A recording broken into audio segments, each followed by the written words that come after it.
২০০২ সালে ফুটবল বিশ্বে শেষবারের মতো বেজে উঠেছিল সাম্বা ঝড়। পঞ্চমবারের মতো বিশ্ব চ্যাম্পিয়ন হয়েছিল ব্রাজিল। কিন্তু এরপর কেটে গেছে দীর্ঘ ২৪ বছর। ৫টি বিশ্বকাপ আসর পার হলেও সেলেসাওরা আর ফাইনালের মঞ্চেই উঠতে পারেনি। প্রশ্ন হচ্ছে, যুক্তরাষ্ট্র, মেক্সিকো ও কানাডার এই মহাযজ্ঞে এবার কি করবে পেলের দেশ? হারানো গৌরব উদ্ধার করে হেক্সা বা ষষ্ঠ শিরোপার স্বপ্ন পূরণ করবে, নাকি টানা ৬ আসরে ব্যর্থতার বৃত্তেই বন্দী থাকবে? অনেকেই শক্তির হিসেব কষে বলছেন ১৯৫৮ সালের পর এটাই নাকি ব্রাজিলের ইতিহাসের সবচেয়ে দুর্বল দল। কিন্তু ব্রাজিলের সামর্থ্য নিয়ে এবার এক বিস্ফোরক মন্তব্য করেছেন খোদ আর্জেন্টাইন মহাতারকা লিওনেল মেসি। কি বললেন LM10? ব্রাজিলের ফুটবল ইতিহাসে ২৪ বছর সংখ্যাটি কিন্তু ভীষণ পয়া। ১৯৭০ সালে তৃতীয় ট্রফি জেতার পর ঠিক ২৪ বছর পর ১৯৯৪ সালে এই আমেরিকার মাটিতেই ইতালিকে হারিয়ে চতুর্থ শিরোপা জিতেছিল ব্রাজিল। কাকতালীয়ভাবে ২০০২ সালের পর এবারও কেটে গেছে ঠিক ২৪ বছর, এবং আয়োজকও সেই একই দেশ, যুক্তরাষ্ট্র। ইতিহাসের এই অদ্ভুত মিল কি ব্রাজিলকে আবারও চ্যাম্পিয়ন করবে? তবে ১৯৯৪ আর ২০২৬-এর মধ্যে পার্থক্য অনেক।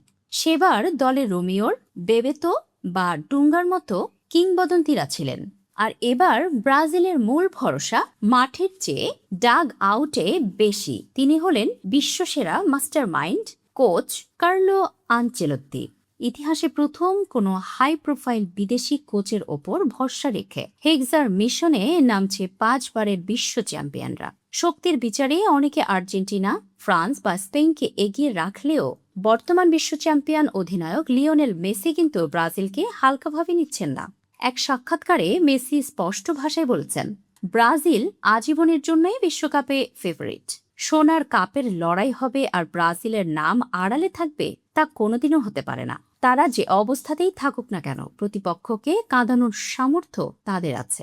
আর মেসির এই কথাকে উড়িয়ে দেওয়া স্রেফ বোকামি হবে, কারণ এই দলেও বিশ্বমানের তারকার অভাব নেই। গোলপোস্টে অ্যালিসন বা এদেরসনের মতো অভিজ্ঞ দেওয়াল, ডিফেন্সে মার্কুইনহোস ও গ্যাব্রিয়েল মাগাহুয়েসের চমৎকার বোঝাপড়া, এবং আক্রমণ ভাগের ভিনিসিয়াস জুনিয়র ও রাফিনহোর মতো গতিময় উইঙ্গাররা রয়েছেন, যারা চোখের পলকে যে কোনো প্রতিপক্ষের রক্ষণ ভাগ গুড়িয়ে দিতে পারেন।